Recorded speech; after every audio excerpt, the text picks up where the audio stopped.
Vice ganda, nasangkot sa isang aksidente. Bago tayo magpatuloy, paki-like ang video na ito bilang suporta sa aking channel.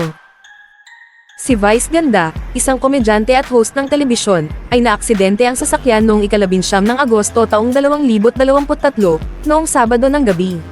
Naganap ang trahedya malapit sa Katipunan, Quezon City, ayon sa mga video at larawan sa social media na nag-viral.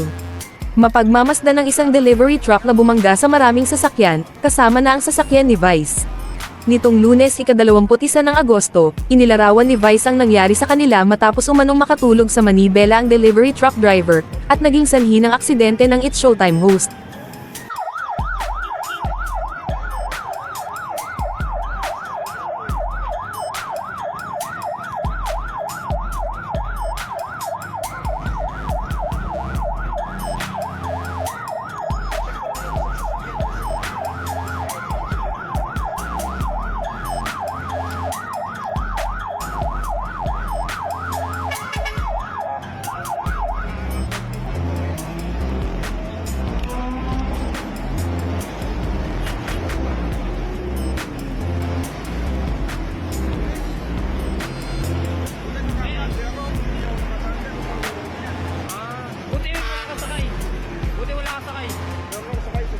Si Vice.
Parang sabog ah.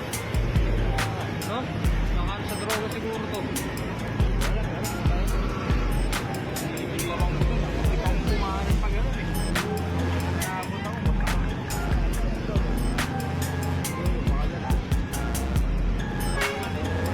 Tama rin.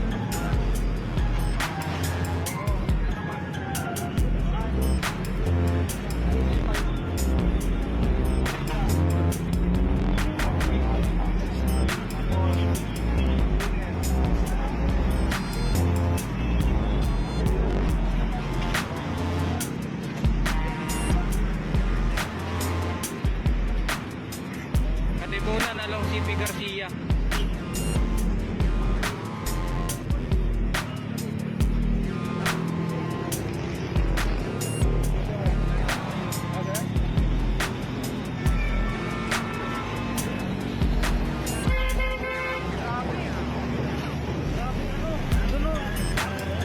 Oo, ayun o, si Vice nandun o, si Vice.